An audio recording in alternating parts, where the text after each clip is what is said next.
The latest science today tells us that as you have a thought, the thought then chemically alters the physical body, and every cell inside your body is going to adjust or shift to align to the thought that you have. You have to take a second, or what we recommend is a certain amount of time every single morning to really set that energy for the day at that frequency that you want to be at, which is going to be the most conducive for a smooth, productive, successful, joyful day. Welcome to the Empowered Life Podcast, A space dedicated to spreading the message that you have the power within to create everything you seek. So if you're ready to enroll in a new kind of higher learning, the kind that leads to true personal freedom, hang here with us. We're your hosts, Rudi and Anniston, and this is Empowered Life.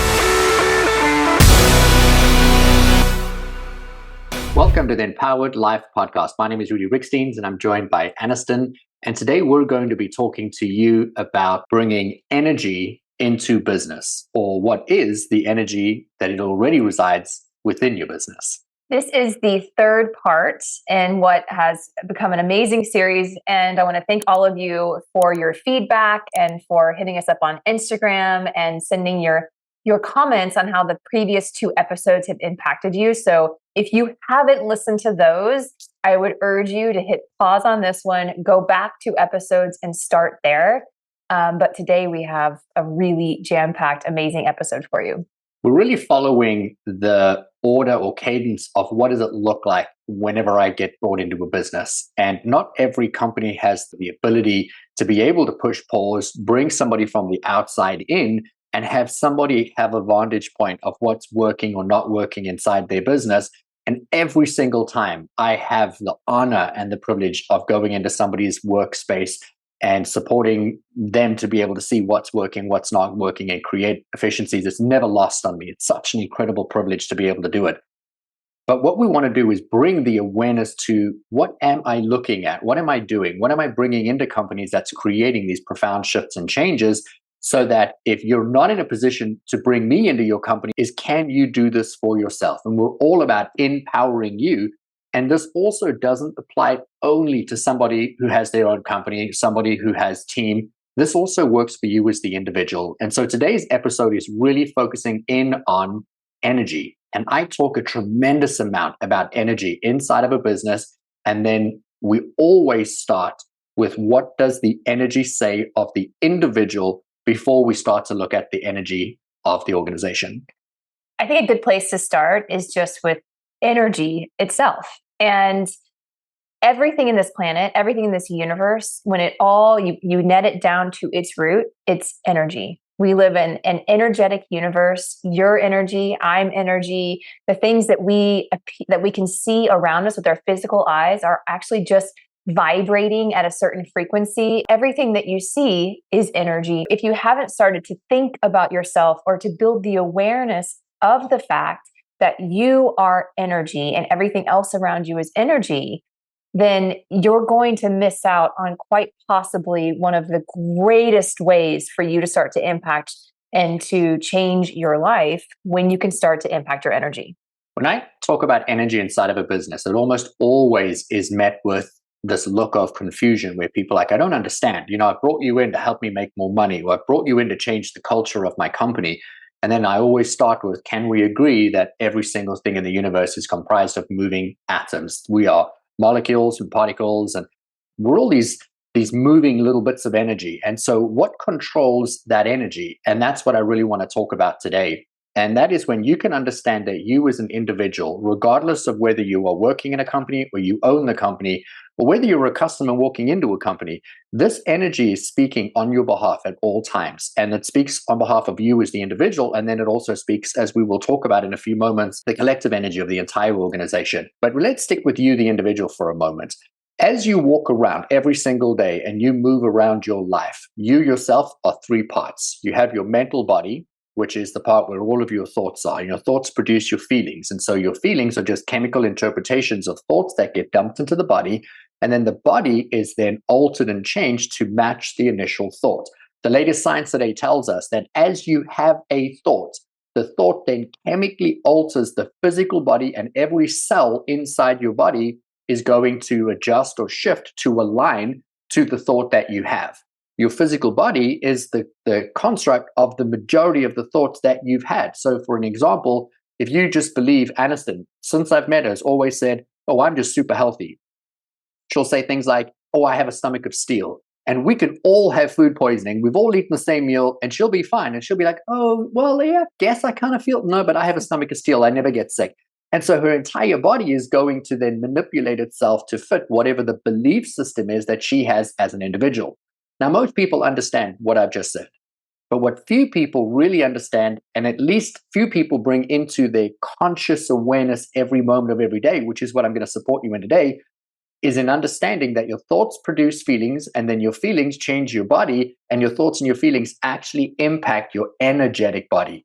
Now, we all have an energetic field that surrounds our body, and that lasts anywhere from 4 to 15 feet past you. So I want you to imagine you walk into your business. What is your energy saying about you? I'm laughing over here because I just had this memory come to me, so I'll share it with you. I spent 6 months living in London when I was in college, and I used to ride the tube to an internship. And every single day I was on the tube, about an hour there, an hour back. And for every single stop, and those of you that live in the UK will recognize this, for every single stop, there's a voice that comes up overhead and it says, "Mind the gap."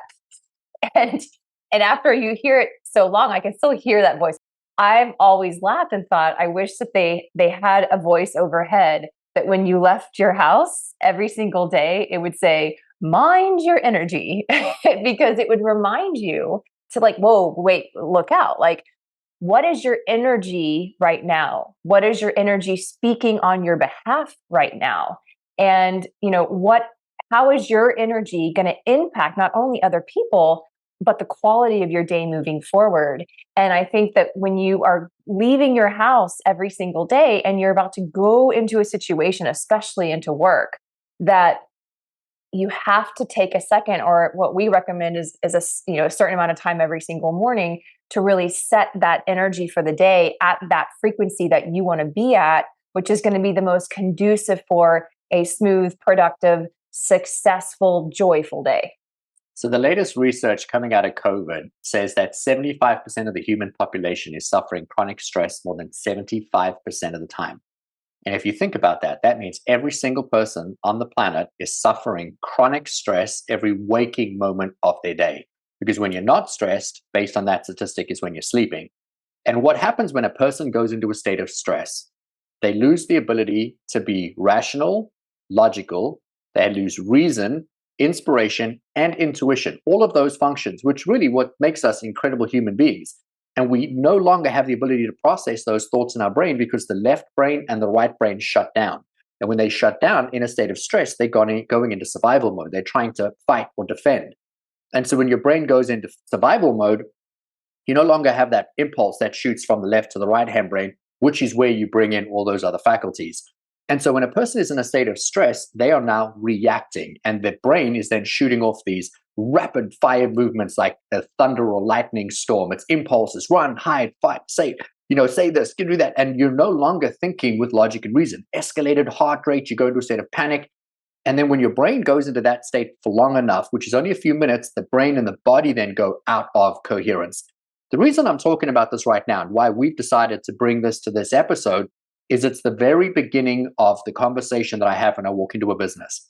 If that statistic is true, which is the latest research, 75% of the people inside your home, 75% of the people in your company, 75% of the people buying or trading and doing business with you are in a state of chronic stress 75% of the time. And so I want you to really think about that. Most companies hire incredibly talented people. They hire the best person that they can get out of a line of 100 or 500 or 1,000 people that apply. And they hire these incredible geniuses to come in and do a very specific function. And then that person shows up at work and goes into a state of stress. And then they're in stress 75% of their time. And then they go home and then they take a nap or they go to bed and they release the stress. They wake up in the morning and the stress builds again and again and again. And essentially, if you're not doing what we're going to be talking about today, and you're not supporting yourself and the people inside your business, you're limiting you and the people in your business from being their best and most impactful selves because they are not logical, they're not reasonable, they are reacting, and they're just in a state of absolute chronic stress, fear, fight, or flight all the time. What's crazy though, when you think about it, is that collectively we have this expectation that, especially in the West, in business, if you are working around people and let's say you're walking down the hall and you're like, hey, how are you doing? And you're in conversation, the most common answer is going to be, oh, I'm so busy. Oh, so busy. I mean, who has time for eating lunch these days? I'm at my desk the whole time. I've got so much going on, and they're speaking into the stress. And there's this underlying belief system, I believe, that if you're not feeling that way, if you're not working yourself to the absolute bone, and that you're not stressed out and working all hours, that you're not working hard enough, and that people might perceive that you're lazy. And if you were to come across someone and say, how are you doing today? And they said, you know what? I'm really great. And I'm feeling really calm, and I'm peaceful. And, I seem to have a healthy workload, and I'm able to get through it, and I'm able to go enjoy my family at night. That there is this underlying belief that, oh, well, you're clearly not working hard enough. You're lazy. I used to justify any and all success I ever had. If I ever achieved anything, it didn't matter what it was, and somebody said to me, wow, that came really easily, I would be offended. And then I would justify how hard it was and how much I had to do in order to achieve it. Now, I've since flipped that script. I love when things come to me without effort. I love when things are quick and easy. In fact, I say all the time, things come quickly and easily to me because I want it to become easy. I want you to think about, what is the energy saying about you when anytime you do something, you have to prove to other people that it was really painful and hard and difficult, and that you had to overcome a tremendous amount in order to achieve anything. And how much better does it feel? Just think about that. Ask that question to yourself. What if your greatest successes were the easiest things that ever came to you? Wouldn't that be amazing? And wouldn't you want more of them? And so I don't care if money falls into my lap. I don't care if success falls into my lap. It no longer needs to be hard and difficult for me. So if we're thinking about energy as an individual, right, before we really dive into the energy as a collective in the business, when you think about yourself and how you feel, right, how you really feel on your own, if you're taking that temperature check of, do I feel on the lower end of the spectrum of emotions, in terms of, do I feel angry? Do I feel resentful? Do I feel bitter? Do I feel guilty? Do I feel shameful? Like what is that dominant feeling? Or am I just really stressed and burnt out? Or am I feeling really grateful? Am I feeling loving? Am I feeling joyful? There is a very different range of frequency, as if you were getting in your car and you were searching for a station, like a radio station. Some radio stations are better than others, right? Some are going to have better sounding music than others, and you want to be on that station because it feels good to you. Well, it's the same thing with the range of emotions that we have to choose from, which then ultimately sets our energy for the day. And dependent on what your energy state is going to also indicate how other people respond to you, if they want to even be around you. I want you to think about, if you've ever been around someone, think about someone in your life that is maybe a family member or a close friend who you just love to be around. This person, every time you think about this person, you just want to be in their space, because you find that when you're in their space, you actually are uplifted. You leave their company feeling better than you did when you got there. Now, on the flip side of that, I want you to think about and identify someone in your life who, when you think about spending time with them, even, you just have this feeling of like, ugh, because you know that it's not going to feel great. And no matter how good you were feeling before you got into their space, you always leave there feeling more depleted than when you got there. So now what I want to do is support you in understanding what can you do about what we're talking about, because here's where the real power comes. I walk into organizations, and the first thing I do is I bring accountability and awareness to where we are and what it is that we're doing. And we spoke about that in the first episode in this series. Then we start to talk about intentionally deciding, who do you want to be and how do you want to live? Well, you cannot intentionally be or plan unless you have awareness to what it is that's creating the very life that you have. The most common statement I hear when I work with executives or people within organizations, and this is now thousands of people, and the resounding response I get from most people in their 30s, 40s, and 50s is a pause, tears, and they turn to me and they say, how did I get here? I don't know how I got here. Like, how did my life end up here? We're talking about people who have beautiful homes, beautiful families, for the most part, good marriages. Not everybody, but some, healthy marriages. And then we have people that are successful. They've achieved a certain level of status or success in life within their business or their organization or their career, but they feel so out of control, so deeply unhappy with where they are. And it's because they're not being intentional, but they don't know how to live more intentionally. And so this is what we're going to be sharing with you today. So you as the individual, and then we'll get to the company. When you think about your energy is communicating on your behalf. In addition to that, your energy is actually supporting you and experiencing more and more and more of what it is that you are thinking. And so what you thought last is being reinforced in how you're going to feel next. And your brain is going to look for evidence to reinforce how you were feeling is how you should be feeling. And so you continue to live and experience the same. That is why today feels like yesterday, and yesterday felt like the day before, and it feels like the day before that. Most people, they can only create a shift or a change in their life when something catastrophic happens, where they are shook and now they have to stop, pause, awareness is brought in without choice, and then they have to start deciding intentionally, how do I navigate and how do I get out of this? And that's where people have these midlife crises. And that's where these people decide, oh, I need to make a big change or I need to get healthy. We want you to create that without the need of having a catastrophic event take place in your life. So I want you to think about, what is your energy and how do you feel? And how have you been showing up each and every single day? And then I want you to imagine that that energy that is the dominant way that you have been feeling is spreading 15 feet past you. Now think about every single person that comes into your space, every single person that spends time with you, they are now feeling what that energy feels like, and they are feeding off of that energy. We're going to talk about this about salespeople, because this is one of the biggest drivers in a company, is when you can align the energy of a sales team. And I don't want to jump too far ahead, because I want to make sure we stay anchored in the individual first. As you walk around and people walk into your energy, let me give you an example. Let's say Monday morning, Anniston and I wake up and we have some kind of a disagreement. We're arguing about, do the knives go up or do the knives go down in the dishwasher? I'm mad. I feel disrespected because she doesn't listen, and she feels justified in the way that she does it, and she doesn't have to change to be the way I want her to be. And we end up not meeting, in a common crossroads. That would ever happen. I mean, it would never happen. And so I want you to imagine now we're mad. And now I get on a plane and I fly somewhere and I spend an hour and a half and I'm just brooding. And then I walk into a business and I am still pissed off. And then I put a smile on my face and I say, hello, good morning. The person greeting me is going to distrust me. The person meeting me is going to think something is off because I am not matching the way I feel. And they're going to filter through their own lens. And so they're going to perceive it as, this person just doesn't like me. We're always creating these stories. Another really good example for you to relate to this is one that you often use, which is, I want you to imagine when you were young and you walked into your home and one or both of your parents, you could sense like there had been a fight, a disagreement, but no one was fighting. No one was yelling or throwing things or getting angry. It was just this feeling as if you just walked into something and you're trying to feel your way, like, what happened here? I feel tension. We even use words like, I could have cut the tension with a knife. There's nothing to cut.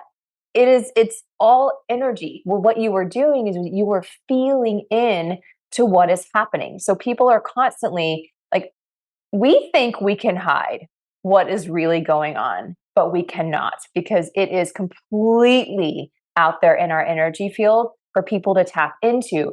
We just don't always understand how to translate that. The universe doesn't speak English. The universe speaks frequency. So how you are feeling, right? And that frequency of that emotion, that dominant emotion, is then what you're going to be matched with externally. It's what's going to be mirrored back to you in the situations in your life. And this is really where it gets also into manifestation, because, if you're constantly feeling a certain emotion, certain negative emotion, you're going to be very aligned with other experiences and people and moments that will be of that same frequency. I want to talk about the brain and I want to talk about creation very quickly, because so many people hear manifestation and they think, well, that's woo-woo, and we don't need to necessarily bring that into the business. And what I want to do is very quickly normalize that for you. The human brain perceives information at a rate of around about 10 million bits of data every single second. So you're seeing a tremendous amount, and that's all being stored in your brain. Anniston was sharing with me that she was reading recently that if you were walking down New York City and you went for 30 minutes down these busy sidewalks, your brain actually would pick up every single conversation, every emotion, every little nuance, smell, everything. And if you went under hypnosis, they could get you to repeat all the conversations of every It's person. called total recall. Yeah. So now what you imagine, your brain is picking up all of this information, except you're only ever present and aware of less than 50 bits of data out of 10 million bits of data. So when we talk about law of attraction, we talk about creation, we talk about manifesting, we talk about bringing in more of what you want, what we're saying is what you have last thought or felt. The brain is then instructed to look for more evidence out of 10 million bits of data every second to bring you only 50 bits to reinforce how you were feeling. If you were scared walking down New York City because it's really busy and you've never been there before and it felt dangerous, then your brain would be alerting you to the 50 bits of data to reinforce that you're not safe. But what about all the people that were around you, the lovebirds that were getting engaged, or the people taking photographs of the skyscrapers and all the beautiful things that were there? Your brain wouldn't bring any of that to your awareness because it would only be showing you what's scary, what's wrong, what you need to be, cautious of. And what we're saying is when you're intentional, you're wanting to create something, you're setting the intent to feel or to look for evidence that's going to reinforce the way that you're feeling. Now your brain's going to scan the same information that was always there, always present to you, but it's going to reinforce a new thought, a new feeling. And now you're starting to move your focus to things that, become easy or that reinforce who you want to be or that life, gets to be this joyful experience. It's that phrase or that quote that most of you probably have heard, which is be the change you want to see in the world. What that really means is be the energy, right? Be that energetic change and focus on you. It's so often when we want to change something in our life, we want to feel better, we start focusing outward and think, well, I need to change my husband so that he starts acting this way so I can feel better. I need to change my kids so they start acting this way. And my boss needs to change and this needs to change so I can feel better. What we're saying to you is that the only way that you can actually create change is to start from within, to start changing how you feel, which in essence then is going to change your energy, which is then going to change what you're a match for, which is going to change your level of success. It's going to change how people respond to you and want to be around you and how you magnetize to you the things that you want. Now imagine if within your business and within your workplace, what if everybody started doing that? What if everybody around you started taking accountability for their own energy? What if everybody minded their energy before they walk through that door? Your business would change overnight. The shift would be so monumental that you wouldn't really be able to put your finger on where it started because every single person is bringing a different energy to the situation. So the first thing I do when I go in and I bring up the topic of energy is teach entire organizations. So that means every individual inside the business, so that the collective organization leaves a state of stress, leaves the state of fear, fight, or flight, so that people can start being more aware and more present to their life, to the thoughts, to the feelings, to what they've been doing, so that they can become more intentional. If somebody's sitting in front of me and they're having a private moment with me and they burst into tears and they start to say, how did I end up with this life? How did I get here? They just have no idea because it just seemed to be one moment after another, reacting. And then eventually one day they're sitting there questioning everything and they're so deeply unfulfilled and so deeply unhappy. The shift to be able to create the change is really easy. We bring coherence back into the brain. And so I'm going to give you three very quick, very simple techniques that you can apply right here, right now, that'll support you in leaving a state of stress so that you can create coherence, bring in inspiration, intuition back into your life so you can start to take control of your life. And so the first thing that we love to do is an exercise called box breathing. And that's where you really just identify, I'm heightened state of stress, I'm in a panic or I'm in a worry, and I want to reduce the level of stress or emotion I'm having in my body. And that is to take in a really deep breath in, hold it for the count of 4, and then you do another exhalation out for the count of 4. You hold that for the count of 4, and then you repeat the cycle. So it's breathe in for the count of 4, hold for the count of 4, release for the count of 4, hold for the count of 4. We actually do an 8-box breathing cycle because we want to take in more breath.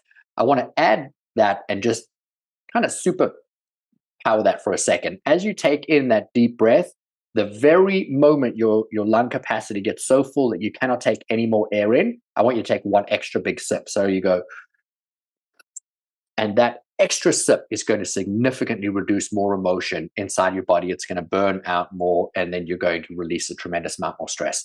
Second thing that you can do is look at an inanimate object, something in your home, in your office, pick up a pen and simply just stare at the pen. And as you are looking at the pen, you're breathing slowly in and out and you're focusing on the pen. What that's doing is it's creating separation between you and your emotions. So you release a tremendous amount of stress. You no longer feel attached to the situation, and you start to create the coherence back inside your brain, inside your body.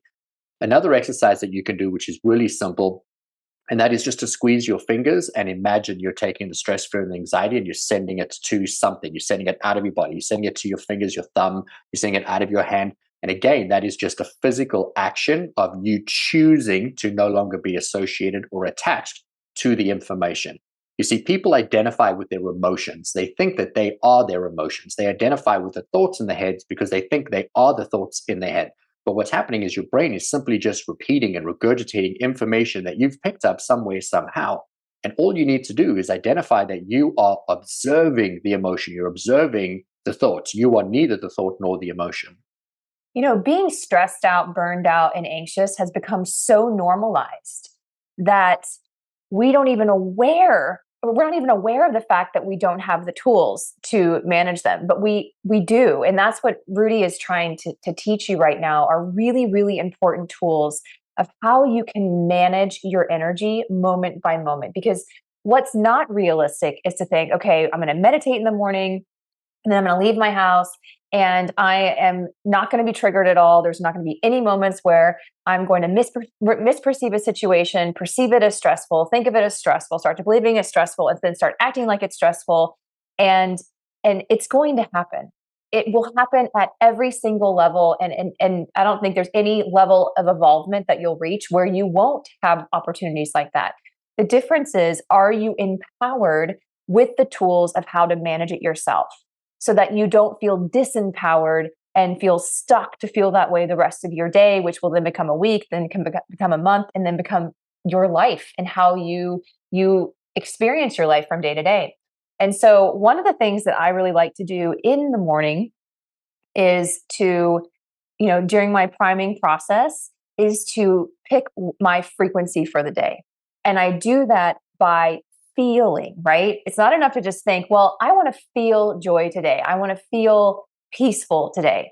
You have to start to generate that feeling in such a way that it permeates your entire energy field, so that you know exactly what that feels like. So that when you leave the house and you start interacting with other people and you start having emotions, that where is your home base, where you want to come back to when you want to use those tools that Rudi just gave you.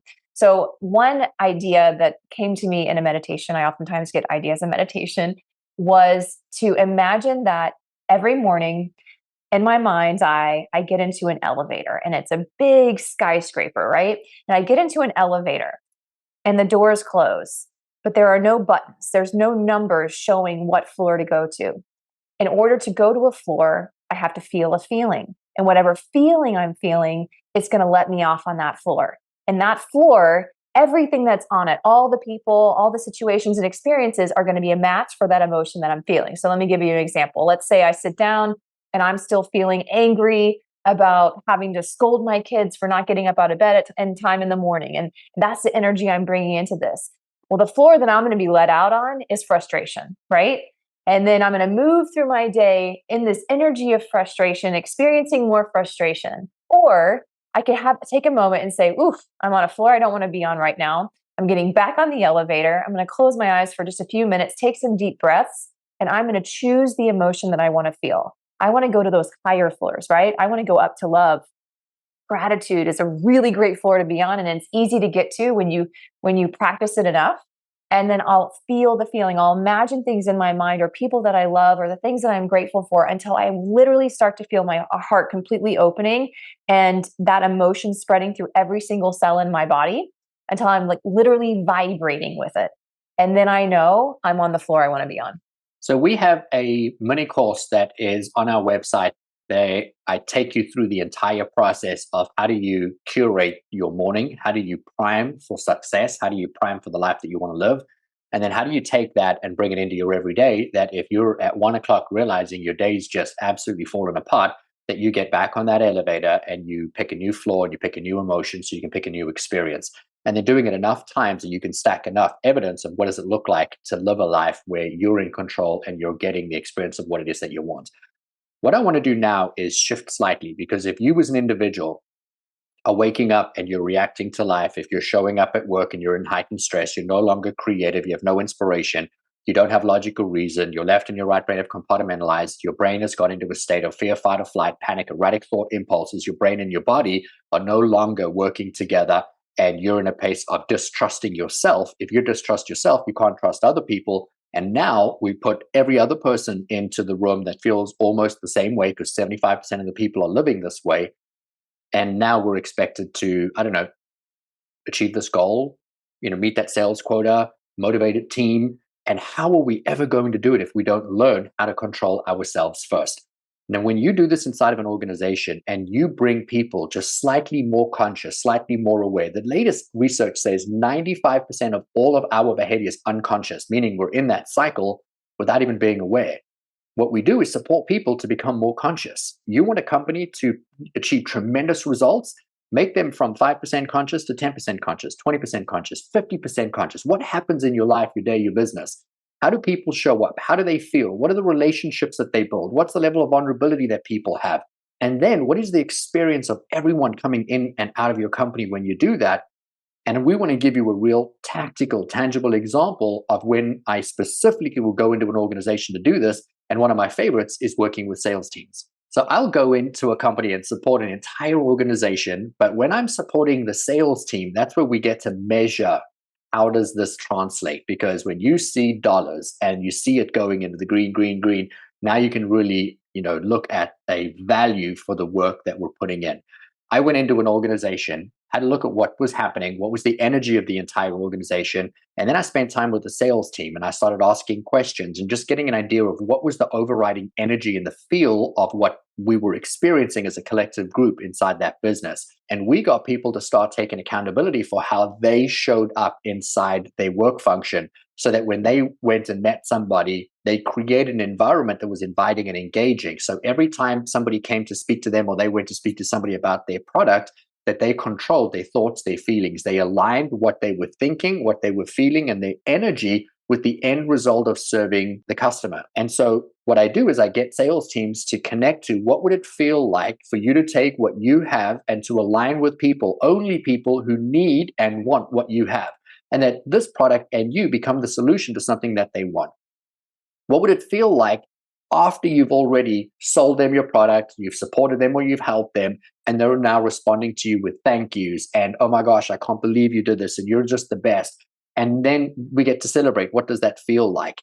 And we get each person to build that emotion. And so they're riding their own personal elevator, and every single person in the sales team's doing this. They get out on a floor of success. They get out on a floor of gratitude and abundance and people saying thank you and I love the product and I want to refer you to somebody. And then it becomes easy. And then we get every one of the sales teams to do exactly the same thing, but this time they're going to pick it for what is that revenue goal? What do they want to achieve? And we get everybody to move up that ladder and feel what it feels like to have already achieved the success. We don't stay anchored in what does it feel like to do the work? How hard is it going to be? How easy was it? And how great was it when you got to the end result? And then what's that one emotion that you felt after you had achieved this tremendous success? I think there's no greater importance thing to focus on when it comes to increasing your sales than the energy of the individuals and the energy of the overall situation. Rudy and I once were shopping for a car. This is a silly example, but it's a good one. And we went to a couple of different dealerships. We were looking for the same exact make. So we were going to a couple different dealerships who had the same exact car. We ultimately decided to go back to the first dealership, pay a higher price than what we were being offered at a competing dealership, because we really loved the energy of the salesman. We felt good in his presence. We felt like he had good intentions at heart, that he legitimately wanted to help us. He went out of his way to help us. But more than that, he really listened to us. His energy was so nice to be in. And because of that, we were like, let's go back. We feel like we would much rather purchase with this guy. We trust him. And he's really given us a great experience. And the organization that I work in now is Effie Jewelry. And something really shifted within our own organization. And we've seen, honestly, tremendous revenue growth year over year over year. And I think a big part of that shift was when we stopped being in the jewelry business and we started being in the people business. And that's how we train all of our sales teams. We train them first on connection. How do you really connect with someone? We train them to manage their energy, to make sure that they mind the energy that they're bringing into the store, and that that store is a sacred space. And that as a team, they know that they need to unify. They need to call each other forward if they feel like someone's kind of having a hard day, and they need to be aware of, like, how does it feel to be in our collective space? And now people want to be in that store. The jewelry and the sales are a byproduct of people being magnetized to that really good energy. I say to people all the time, because I support companies in every single area of business. And I remind people, no matter what you do, no matter what you sell, you're in the people business and you are always selling experience. And I want you to think about you this way. What does it look like when you can take yourself and you take the entire group of people that you spend the most time with? So whether that's your family, whether that's your friends, or whether that's inside of an organization, what is the collective energy of how you all show up? What is the intent of what it is you're wanting to have and be and do? And then you've got to take it a step further. How do you want people to feel when you leave them? We can always hear the saying that people won't remember what you said, but they'll remember how you made them feel. The same is going to apply in your business. People can buy your product almost anywhere or everywhere. And if they can't buy your exact product, they can get something similar somewhere else. But if you could just give people an experience that make them feel a certain way, what is that feeling? And if you can connect to that end feeling, and then you can align what are the thoughts you have about the people coming into your life and in your business, what are the feelings that you have that are associated with them, how do you want them to feel when they leave? It's going to organically change your behavior. And then you're going to be able to create a huge shift inside yourself, your life, your business, and then ultimately your team.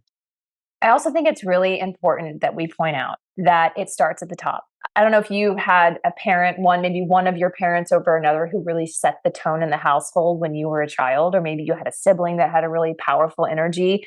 But typically in a family dynamic, there's almost always one person who can set the tone entirely for how everyone else is going to feel. And in a business, it's the leadership team. If you are leading a group of people, even if your team, whether your team is one person, two people, or you have hundreds of people in a department that report up to you, you will set the tone. This is why when Rudi goes into a business, he always starts with the top.